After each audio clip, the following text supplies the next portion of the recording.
After seeing the awesome trailer for Saw X, I was getting the itch to revisit some of the absolute gems within the torture porn genre. While people talk about movies like Hostel, Saw, and the recent Terrifier films when this conversation comes up, one of the unsung gems is 2009's The Collector, directed by Marcus Dunstan. Desperate for money to pay off a debt, a man targets a wealthy family's home and plans to break in and steal a valuable gem.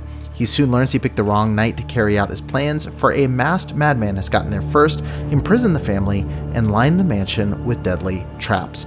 This movie really feels like a proto-version of Don't Breathe in a lot of ways, both in its plot and its spending its time within one kind of creepy location.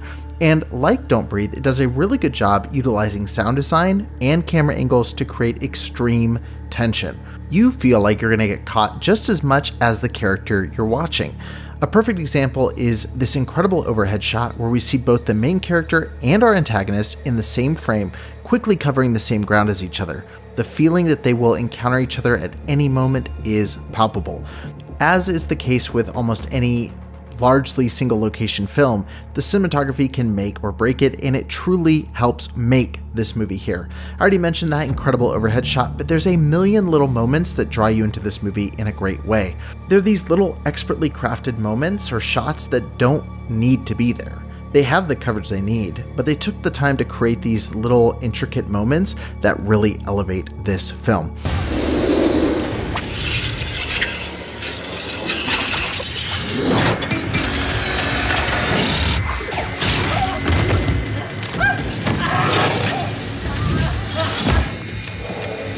But in front of the camera, our main character Arkin is also played extremely well by Josh Stewart, who's gone on to a lot of other big projects in his career, including appearances in The Dark Knight Rises, the Punisher series, and more. And he makes this very morally shady character very sympathetic, and you don't want to see him get harmed. Of course, he does a lot, and he's not alone. No one gets through this movie unscathed. With its quick-paced 90-minute runtime, the movie squeezes in a lot of slicing, dicing, and blunt force trauma. It delivers the goods.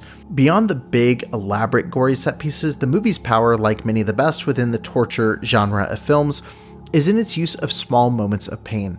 I don't remember what book it was I was reading, but there was a quote that basically talked about this idea that in horror, the moments that hit us the most are the ones that we can feel or we can relate to. A chainsaw is terrifying, but we've never been cut by a chainsaw, at least most of us. But we've all stubbed our toe. So seeing a character stub their toe, we feel that pain in a very visceral way.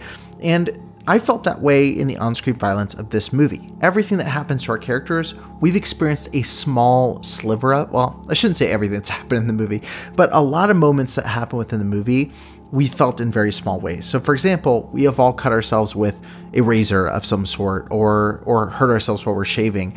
And so moments where we see the character get their hand stuck into a razor blade trap, we can imagine what that feels like, and it becomes excruciating to watch and think about. And thanks to some very convincing practical effects, we feel everything that happens within this movie. Ironically, my only real issue with The Collector is its titular character. The Collector himself, I get the vibe they're going for. It's kind of Leatherface-esque with like a couple different spins on it in the way that the mask is created, but the mask doesn't fully work for me. And at times, the glowing eye effect can be really creepy, or it can feel a little bit goofy in moments as well. I just never really appreciate it. It doesn't sit up there alongside some of the iconic horror masks we've seen throughout history, but that's a minor nitpick in a film that's honestly a lot of fun.